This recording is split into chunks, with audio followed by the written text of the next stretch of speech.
Menjadi imam sholat bukanlah perkara mudah.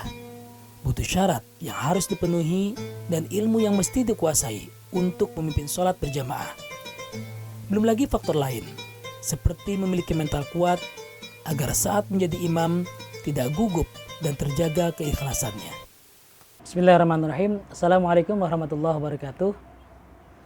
Sobat muslim yang dirahmati Allah, alhamdulillahirrahmanirrahim. Siang yang sangat cerah ini kita kembali menyapa seorang ustadz muda.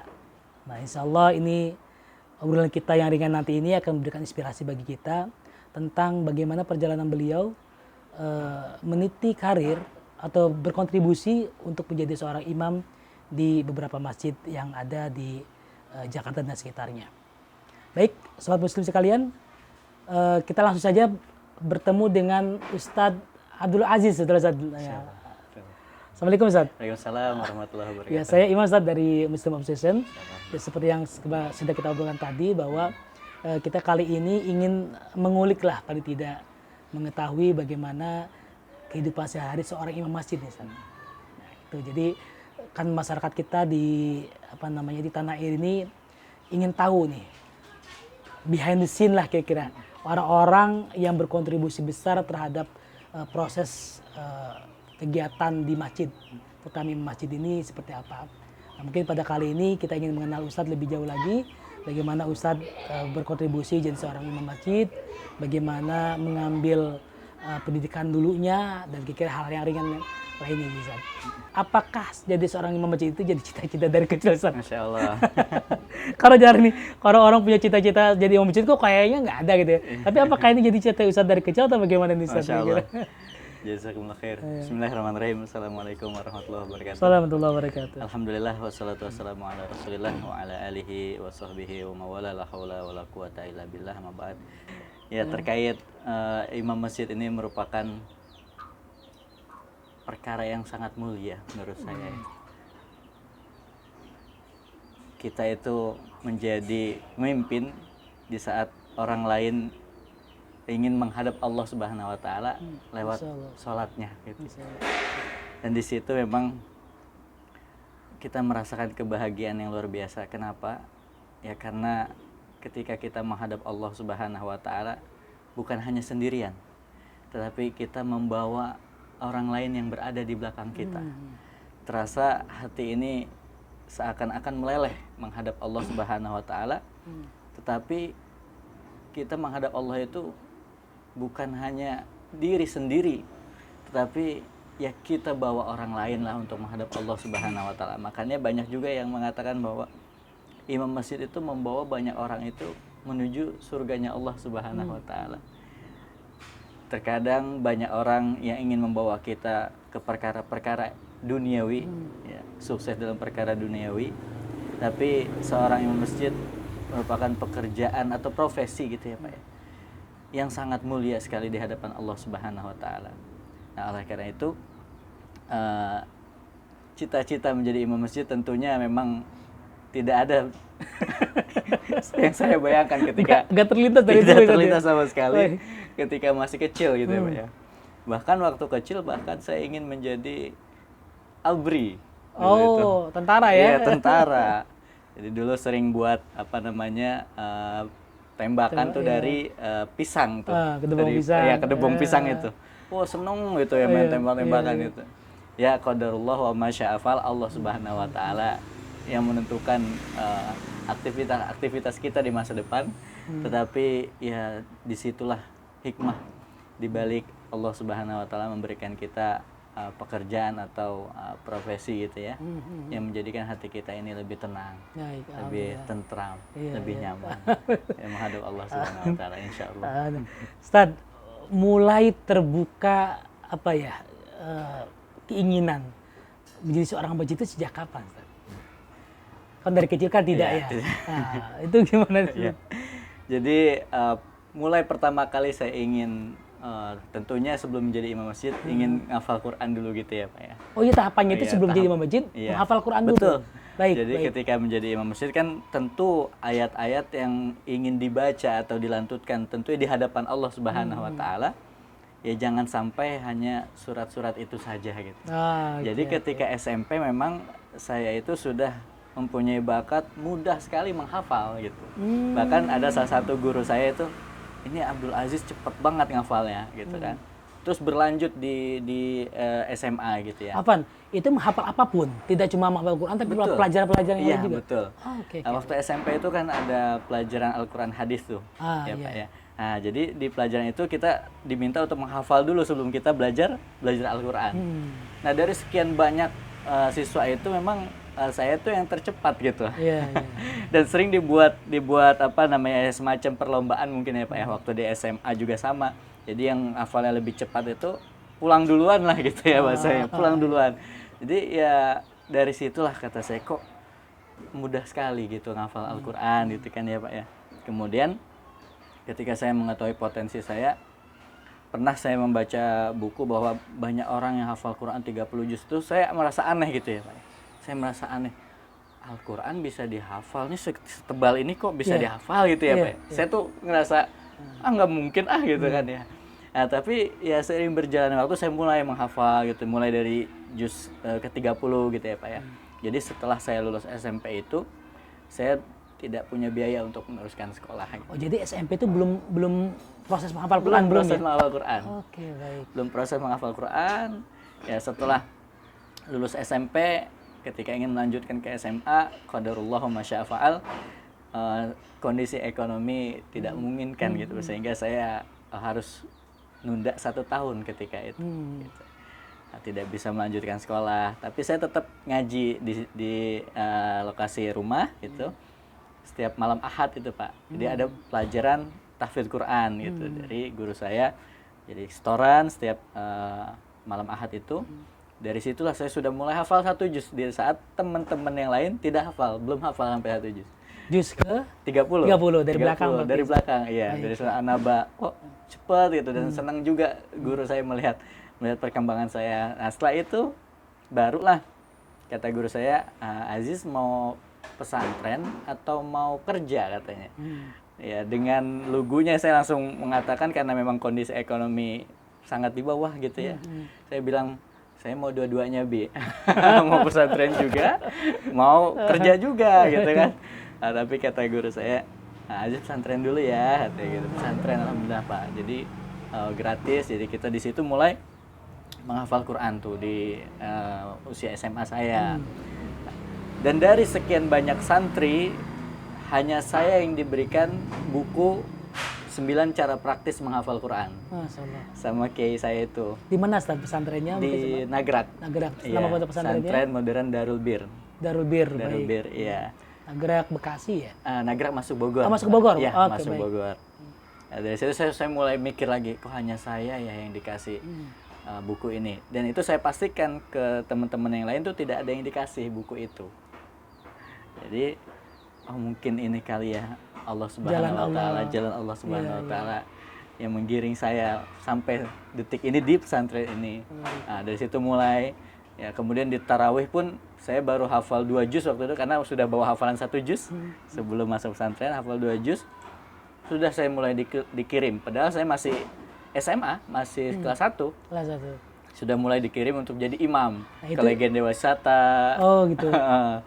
Keliling lah diminta 2 juz itu setelah juz 30 dan 29. 29. Oh, dari bertahap dari belakang itu ya Iya, ke atas. betul. Baik. Alhamdulillah. Oke, jadi berarti proses tambahan hafalannya itu di pesantren Nagrak itu Iya, ya? betul. Nah, kemudian kan itu SMA tadi ya? Ya. Apakah ziyadahnya itu sampai 30 juz itu di Nagrak semua? Atau seusat sempat juga ikut belajar di pelatihan atau di pesantren lain gitu? Iya. Nah, jadi ketika di Nagrak memang kita terus ziyadah terus gitu ya. Selain murojaah, ziyadah, selain murojaah, ziyadah gitu ya Pak ya. Dan alhamdulillah ya, ketika sudah selesai pun lulus SMA gitu ya Pak ya. Saya melanjutkan lagi untuk memutkinkan hafalan gitu. Memutkinkan hafalan Quran ya di pesantren lain gitu ya. Di Baitul Quran di Depok, yaitu mulai saya murojaah lagi ya. Kurang lebih 7 bulan. Setelah itu alhamdulillah sudah rampung. Mungkin ya. Baru saya beranjak kuliah. Insya Allah. Oh, Masya Allah tuh. Dari dari selesai SMA sudah mungkin, jadi sebelum masuk kuliah itu sudah mungkin saja. Iya, Di situ sudah mulai apa namanya, ada banyak tempat untuk jadikan Ustadz jadi imam itu, Ustadz. Iya, betul. Jadi ketika memang sudah rampung hafalan 30 juz gitu ya Pak ya. Alhamdulillah banyak yang menawarkan juga untuk menjadi imam gitu. Sempat imam di Masjid Husnul Khotimah di Jatisari ya. Jatisari masuk Bekasi ya Pak ya. Ya kemudian di Sakura Regensi 2 Bojongkulur juga, perumahan Sakura Regensi 2. Ya kemudian alhamdulillah saat ini di Masjid Darussalam Kota Wisata Cibubur ya. Bahkan ya pernah juga di keliling ke Hong Kong, ke Malaysia ya untuk dakwah gitu ya Pak ya. Dan pernah jadi imam juga di Hong Kong juga pernah sempat di sholat subuh insyaallah. Jadi kalau orang dekat dengan Al-Quran, Allah mudahkan jalannya Ustadz ya. Insyaallah. Ini salah satu Ustadz bisa buktikan Ustadz ya. Ustadz, S1 Ustadz di mana? Ya, alhamdulillah S1 saya di Tarbiyah ya, Pendidikan Agama Islam, yaitu di Salahuddin Ayyubi. Ya, alhamdulillah waktu itu yang mewisuda Pak Wapres kita saat ini, ya, Pak Kiai Haji Ma'ruf Amin. Alhamdulillah. Kemudian ngambil S1 juga di Universitas Mercubuana. Oh, 2 kali berarti S1-nya. Ya, ngambil ekonomi bisnis. Kemudian tetap ngambil S1 juga syariah tapi ya itu di Hufadus Sunnah. Jadi S1 saya ada 3 kali. Ya, syariah, ada tarbiyah sama ekonomi bisnis. Kemudian alhamdulillah S2 saya ekonomi syariah di Tazkiyah. Di Tazkiyah. Oh, sekarang sudah rampung di Tazkiyah? Di Tazkiyah saya sedang tesis mulai tesis. Oh, mulai tesis, jawaban tesis ya. Masyaallah. Nah, inilah ya sobat muslim ya. Kita bisa saksikan bagaimana Ustadz dari tadi pengakuannya dari keluarga yang tidak ada gitu kan. Allah mudahkan melalui jalan Al-Quran saja. Ustadz tadi bicara di awal bahwa sebagai imam kita berbahagia karena berhadapan dengan Allah Subhanahu wa taala. Apalagi membawa jamaah di belakang kita, Ustadz. Ada kata bahagia di situ, Ustadz. Padahal, Ustadz, banyak orang yang jadi imam itu deg-degan, Ustadz. Jadi seorang imam itu PR terbesar dia itu adalah bagaimana memantapkan diri dia supaya tidak nervous lah ketika jadi imam. Itu bagaimana, Ustaz? Masya Allah. Ya, yang saya tadi katakan bahwa kebahagiaan itu akan muncul ketika kita berhadapan dengan Allah Subhanahu wa taala. Bahkan kan di dalam hadisnya awwalu ma yuhasabu bihil abdu yaumal qiyamah as-shalah. Amalan yang pertama kali dihisab di akhirat kelak oleh Allah Subhanahu wa taala yaitu masalah sholatnya. Dan di sini seorang imam ya luar biasa ya. Dia membawa makmumnya ya untuk menghadap Allah Subhanahu wa taala, dia pastikan bacaan yang benar. Dia pastikan rukunya benar. Dia pastikan sujudnya benar. Dia pastikan tasyahudnya benar dan semua gerakan sholat dia pastikan benar gitu. Kenapa? Karena dia mempunyai tanggung jawab yang besar di belakangnya. Dan dia disitulah kebahagiaan ketika kita bisa membantu orang lain menghadap Allah Subhanahu wa taala dengan amalan yang luar biasa yaitu sholat. Dan bukan hanya itu, kita berharap bahwa sholat yang kita pimpin itu diterima oleh Allah Subhanahu wa taala. Jadi memang satu ya, kita harus yakin ya bahwa imam ini memang tadi betul dikatakan bahwa ada yang nervous lah, ada yang grogi dan seterusnya gitu. Tapi ya kita niatkan ketika kita ikhlas, insya Allah Allah Subhanahu wa taala akan tolong itu, akan buang tuh nervous itu. Ya. Ya, memang nervous ini ya mungkin muncul karena satu ketidaksiapan kita ya sebagai imam. Apa mungkin kita tidak siap masalah ilmunya lah ya. Kita tidak siap masalah bacaannya. Kita tidak siap masalah hafalannya. Karena nervous itu banyak faktor yang membuat dia muncul di permukaan sehingga dia nervous tadi. Tapi kalau kita sudah belajar, ya sudah sering tampil gitu ya, kemudian kita sudah memutkinkan hafalan kita sudah setorkan, bahkan kita setoran ke guru-guru yang punya sanad dengan Rasulullah SAW di bidang Qur'annya, insya Allah itu nervous itu akan hilang dengan sendirinya. Ya, nervous itu akan Allah Subhanahu wa taala bisa hilangkan gitu. Ketika dia menjadi imam, insya Allah. Ya, Ustaz, baik, itu cara menghilangkan nervous, Ustaz. Artinya berarti seorang jadi imam itu memang harus paketnya harus lengkap, Ustaz. Ya, betul. Beliau juga harus paham ilmunya, harus paham betul apa yang dia baca, gitu, Ustaz. Ya.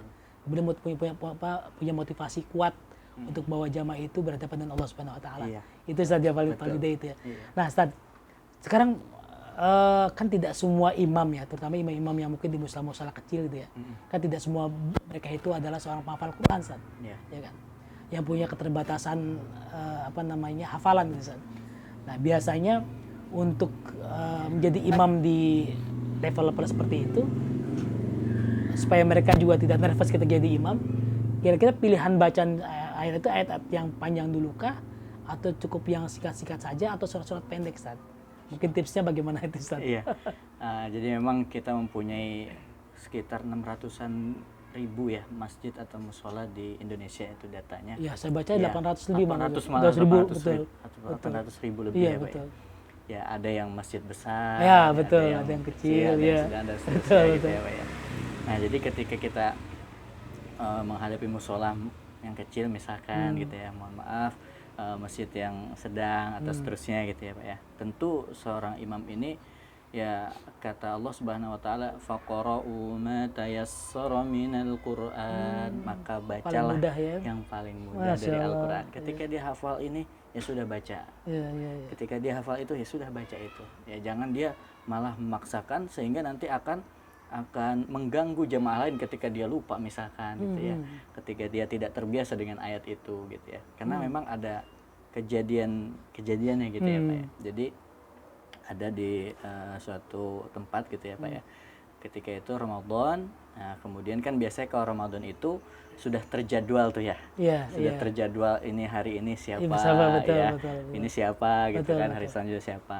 Nah, ketika itu tidak hadir Ustadz ya atau tokoh yang jadwal lah di hari iya. itu gitu Tidak ya. ada badal masuk Ya, gitu. tidak ada badal dan belum ada badal. Belum ada memang. badal. Belum ada badal karena memang di wilayah itu ya mungkin karena tempatnya kecil mungkin ya, Pak ya. Sehingga tidak disiapkan badalnya. Baik. Berbeda kan dengan tempat-tempat yang mungkin mohon maaf yang agak besar misalkan itu dia sudah ditempatkan tuh badalnya siapa. DKM-nya mungkin punya Iya, sistem yang bagus lah gitu ya betul. kalau itu ya. Nah, ini tidak, Pak. Ya ketika tidak ada, bingung dong masyarakat gitu ya. Ini siapa yang maju ya? Nggak ada yang maju lama gitu nunggu maju. Ya, ada satu orang yang dia berani lah, Bu. Iya. Tapi berani dalam artian mungkin mohon maaf belum punya ilmu gitu. Baik. Sehingga ada kejadian yang tidak seharusnya terjadi gitu. Apa kejadian itu? Ya ketika dia maju gitu ya, maju dengan bacaan Al-Fatihah, udah mulai Allahu Akbar baca Al-Fatihah, kemudian dia baca surat kan ya Pak ya setelah Al-Fatihah, kemudian dia baca inna lupa karena memang dia tidak terbiasa gitu ya, dia tidak terbiasa untuk menjadi imam gitu. Ya, dan dia juga ini nggak ada yang maju nih, kapan mulainya gitu ya. Mulailah dia maju gitu, daripada nggak ada yang maju gitu ya. Inna lama gitu, padahal di dalam Al-Quran kan inna banyak. Betul. Dari belakang kelamaan banget kata jemaah, inna lillahi wa inna ilaihi roji'un. Nah, sampai seperti itu coba Pak. Itulah yang menyebabkan ya kita imam itu ya harus punya paket lengkap tadi gitu. Betul. Ya betul juga innalillahi ya betul. Betul, ada juga dalam Quran. Ada juga gitu. Tapi emang terpotong padahal ayatnya yang lengkapnya alladzina idza asabathum musibatun qalu inna lillahi wa inna ilaihi raji'un. Yang di tengah aja gitu. Iya, di tengah aja. Ya karena jamaah yang belakang juga kan tidak tahu. Ya kan ya, kalau jamaah yang paham juga pasti dia mungkin inna a'tainakal kautsar kan bisa. Atau inna gitu ya. anzalna Inna gitu. anzalnahu juga bisa. Inna awhayna juga bisa dan seterusnya gitu. Ya karena ya semuanya tidak Artinya mengetahui, jadi memang pemilihan imam itu harus betul selektif saja. betul. Dari DKM terutama yang punya kebijakan wewenang atau ya untuk menyiapkan imam seperti itu ya. Betul. Oke. Makanya kan dalam hadisnya ada tuh Pak. Gimana Ustaz? Kata Nabi SAW, ya ummul qawma aqra'uhum li kitabillahi fa in kanu fil qira'ati sawa'an fa'a'lamuhum bis sunnah. Kata Nabi SAW, yang berhak menjadi imam suatu kaum itu aqra'uhum li kitabillah, siapa yang diantara mereka yang paling banyak hafalan Al-Qur'annya, bukan yang paling tua, bukan yang paling dituakan gitu tapi yang paling banyak hafalan Al-Qur'annya. Fa in kanu fil qira'ati sawa'an, apabila dia sama hafalannya, maka kata Nabi sallallahu alaihi wasallam fa'alamuhum bisunnah, siapa yang paling paham dengan sunnah dengan Nabi sallallahu alaihi wasallam. Allah taala alam. Betul. Jadi memang harus ada tim yang bisa memilih imam secara selektif saja. Betul. Jadi kayak tadi, betul Pak. Itu kejadian. Oh, itu Bahkan real ada ya? kejadian yang lain karena daripada lama baca Al-Fatihah langsung aja Al-Fatihah. Jadi baca bareng-bareng Baca sendiri. Al-Fatihah. Iya. Masya Allah. Kenapa? Ya karena tadi Pak. Karena Iya. ketidaktahuan itu ya. Ketidaktahuan tadi. Baik. Ustaz, ada juga yang imam karena beliau juga bukan seorang qori ya. Mungkin punya nafas yang pendek-pendek gitu kan. Itu juga salah satu apa namanya? Sesuatu yang harus dijaga oleh seorang imam saja. Menjaga nafas supaya dia tetap baik gitu kan. Iya, betul. Nah, itu gimana tipsnya, Ustaz? Iya. Karena memang imam ini yang dilihat juga bukan hanya hafalannya Betul, gitu kan kan, ya, bukan suara hanya juga, iya. ya, tapi dilihat juga suaranya. Betul. Kadang-kadang kalau imamnya enak, itu sampai kapan juga dia tetap enak sholatnya, tetap ingin lama gitu dengan sholatnya. Oh, jadi jamaah juga merasa nikmat Merasa itu ya. nikmat dalam sholatnya. Itu faktor sangat penting Ustaz Faktor ya, sangat penting. Masya Allah. Iya. Karena menurut saya imam ini vital. Yang harus dibenerinnya ya imam, bukan yang lainnya dulu, tapi imamnya dulu. Imamnya enak, bagus gitu, contohnya baik dan seterusnya gitu ya Pak ya. Itu akan menjadi kebahagiaan tersendiri untuk jamaah. Ya, dia datang untuk sholat karena sholat di sana tuh nyaman kayak di Masjidil Haram, kayak di Masjidil Nabawi. Lo ketagihan jadi Ustaz. Jadi ya. ketagihan. Masya Allah. Dan itu tidak bisa dipungkiri karena ayat-ayat Allah Subhanahu wa taala itu luar biasa sekali ya, iya, betul. menyentuh hati orang-orang beriman. Karena kita nggak tahu dengan ayat yang kita baca Allahu Akbar. Kita baca aja ayatnya. Kita baca ulaika alladzina la'anahumullah wa may yal'anillahu falan tajida lahu nasira. Kadang-kadang air mata tuh Iya, menetes. iya. Padahal kita nggak tahu artinya. Artinya apa betul? Jamaah tuh kadang-kadang Ustaz, saya kok nangis ya? Padahal saya nggak tahu artinya. Itulah Al-Quran luar biasa. Pesannya nyampe. Ustaz, Pesannya ya. nyampe. Masya Allah. Makanya saya berusaha ya, dan para imam juga insya Allah mengamalkan ini. Ketika kita membaca Al-Quran dengan hati, maka insya Allah akan sampai kepada hati. Tapi kalau kita membaca Al-Quran itu dengan lisan saja, itu tidak akan sampai kepada hati. Gimana caranya supaya bisa nyampe ke hati? Masya Ustaz? Allah. Ya ini luar pertanyaan yang agak sulit gitu ya. Saya langsung tembak aja di sana. Bagaimana caranya? Iya. Ya Masya Allah. Ya tentu memang kalau saya sendiri mungkin ya banyak kesalahan, banyak dosa, banyak maksiat. Kita beristighfar pada Allah Subhanahu wa taala, berusaha untuk memperbaiki diri kita ya. Jadi ya ketika kita membaca Al-Qur'an ya benar-benar kita hadirkan Allah Subhanahu wa taala. Pertama kita hadirkan Allah Subhanahu wa taala, berusaha kita tadaburi Al-Qur'an. Insya Allah orang yang sering mentadaburi Al-Qur'an, Allah luluhkan hatinya. Allah benar-benar mudahkan hatinya untuk meneteskan air mata. Dilembutkan hatinya. Dilembutkan hatinya Allah Subhanahu wa taala. Makanya kan kata Allah, afala yatadabbaruna al-Qur'an am ala qulubin aqfaluha. Apakah mereka tidak mentadabbur Al-Qur'an? Padahal Al-Qur'an ini ya akan membuka kalau hati mereka itu sudah terkunci. Jadi mungkin kita nggak mentadabbur Al-Qur'an karena Allah sudah mengunci hati kita. Naudzubillah. Tapi ketika kita berusaha untuk mentadabbur Al-Qur'an, insya Allah Allah akan buka tuh kunci-kunci di dalam hati itu, dan Jadi, Allah akan lembutkan. Jadi untuk mentadabbur Al-Quran itu berarti harus interaksi Al-Quran lebih banyak Ustaz. Lebih banyak. Sering interaksi dengan Al-Quran, baca Al-Quran. Mungkin tahapan awal itu dulu Ustaz ya. Betul. Sampai nanti Allah berikan pemahaman pelan-pelan kepada kita. Iya. Gitu. Makanya tahapan Al-Quran itu betul Pak. Yang pertama kan belajar gitu ya Pak. Belajar membacanya. Belajar kita membacanya. Kemudian baru membacanya. Kita berusaha untuk memperbanyak bacaannya terlebih dahulu. Kemudian baru kita menghafalkannya. Apa yang kita baca itu kita hafalkan. Kemudian baru kita mentadaburinya. Ketika kita mentadaburinya, kita akan menemukan mutiara-mutiara indah di dalam Al-Quranul Karim. Perkara-perkara yang belum kita ketahui gitu ya. Kemudian setelah mentadaburinya, kita membaca tafsirnya, belajar tafsirnya gitu ya. Kemudian baru yang terakhir kita mengamalkannya ya. Ketika mengamalkannya juga berbarengan dengan mendakwahkannya. Itulah tahapan Al-Quran. Jadi memang harus satu paket begitu lengkap Ustaz ya. Ya. Ada kemudian bisa lembut hatinya gitu kan. Seorang imam nih Ustaz, apakah perlu melihat kondisi jamaah di belakangnya? Maksudnya kan apakah di belakangnya itu orang tua kah? Atau kondisinya sedang panas atau sedang dingin? Itu perlu nggak Ustaz? Seorang imam tuh punya kecerdasan membaca situasi seperti itu, Ustaz. Iya. Ya, Masya Allah.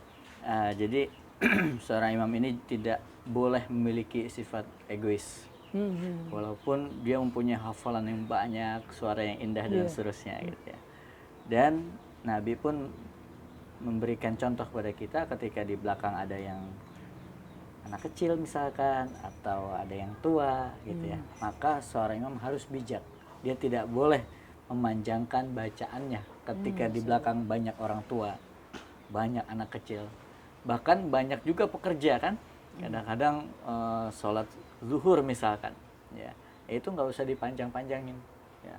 Sholat Jumat misalkan, gitu. Walaupun memang khutbahnya itu sedikit, ya sunnahnya khutbahnya singkat, bacaan imamnya harus lebih panjang, gitu ya. Nah, maka seorang imam harus bijak dalam hal ini, karena mungkin banyak di antara mereka, di antara jamaah, di antara makmum itu yang punya aktivitas lain, pekerjaan lain. Gitu. Ketika dia ingin bacanya sendiri, silahkan, tapi ketika dia sholatnya dalam keadaan sendiri pula. Gitu. Makanya Nabi SAW sampai bengkak kakinya, itu kan sholat tahajud kan, sendiri ya, baca Al-Baqarah, Al-Imran, An-Nisa dan seterusnya sampai begitu banyak, 5 juz lebih gitu ya. Nah itu silakan dibaca, tapi kalau sendiri gitu. Kalau sholat maghrib, sholat subuh jangan baca 5 juz. Gitu. Bisa kabur jamaahnya, Ustaz. Bisa kabur jamaahnya. Masya Allah. Ya itu penting. Penting, Ustaz ya. Ya memang ya itulah saya kira tantangan-tantangan jadi seorang imam itu juga tidak cuma menggali potensi diri juga, tapi juga harus bisa melihat lingkungan sekitarnya saja. Ya, makanya kenapa ketika mau mulai imam itu kita harus menghadap ke belakang. Bisa melihat saja. Sampai melihat dulu ini siapa, situasinya, ini siapa baik. orangnya gitu kan ya. Baru kita menghadap ke kiblat. Sawu sufakum fanatasiyata sufuf intam misalnya kita sambil lihat jamaah. Bahkan ketika kita selesai salam pun kita ngelihat ke belakang lagi tuh. Ya, ngelihat jamaah lagi. Ya. Kalau Nabi itu ngecek, ya ketika habis sholat Nabi ngecek siapa yang tidak hadir di sholat jamaah, apakah ada yang sakit, kita jenguk, sampai seperti itu. Sampai hafal. Sampai hafal. Masya Allah. Jadi imam tuh harus benar-benar. Gitu. Ya. Jadi perannya sangat penting ya. Tidak cuma ketika sholat, bahkan di luar sholat ada bisa hafal siapa yang tidak datang gitu ya, Ustaz. Iya. Baik, Ustaz. Ini kan salah satu orang yang suka tadi Ustaz bilang itu kan kalau imam bacanya enak, iya kan? Kemudian juga lembut hatinya, bisa pesannya nyampe ke jamaah. Tapi kan juga ada satu imam yang disukai jamaah itu kalau dia punya langgam atau makom gaya ngaji lah, gitu Ustaz ya. Betul. Nah biasanya supaya tidak bosan itu Ustaz, imam itu harus punya variasi-variasi langgam atau bagaimana Ustaz? Ya, jadi langgam ini memang banyak gitu ya Pak ya. Banyak ketika imam membaca Al-Quran, dia kadang pakai langgam yang ini, kadang berbeda lagi gitu ya. Nah, untuk membuat jamaah itu tidak boring gitu ya Pak ya. Nah, maka imam pun harus mempunyai variasi bacaan gitu ya. Nah, tapi ada juga yang jamaah yang ingin itu dia tuh kalau imam itu ya udah bacanya itu, lagamnya itu. Sehingga sudah terpatri lah dalam hatinya atau dalam pikirannya, kalau bacanya seperti ini pasti imamnya ini gitu. Lagam seperti ini pasti imamnya ini gitu. Ya, jadi kadang-kadang ya kita harus bisa ini juga ya, memainkan peran kita, kapan kita harus membaca lagam yang ini misalkan atau lagam yang lain. Itu juga penting gitu. Sehingga ya jamaah tadi ya tidak merasa bosan gitu ya dengan jamaah dengan sholatnya tadi gitu. Masya Allah. Baik, sahabat muslim sekalian, ini menarik sekali ya kita obrolan siang ini, singkat tapi Masya Allah ilmunya luar biasa. Syukur Ustaz ya. Afwan. Insya Allah ini jadi sesuatu yang menginspirasi dan bermanfaat buat sobat muslim semua. Baik, hadirin sekalian, sobat muslim yang berbahagia dan dirahmati Allah Subhanahu wa taala.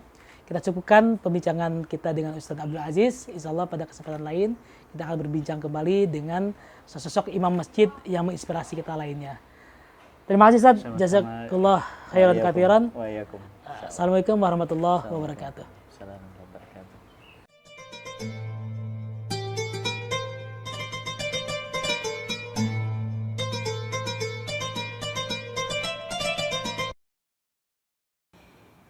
Bismillahirrahmanirrahim. Alhamdulillahi Rabbil Alamin Ar-Rahmanir Rahim Maliki Yawmiddin Iyyaka na'budu wa iyyaka nasta'in Ihdinas siratal mustaqim Siratal ladzina an'amta 'alaihim ghairil maghdubi 'alaihim waladdallin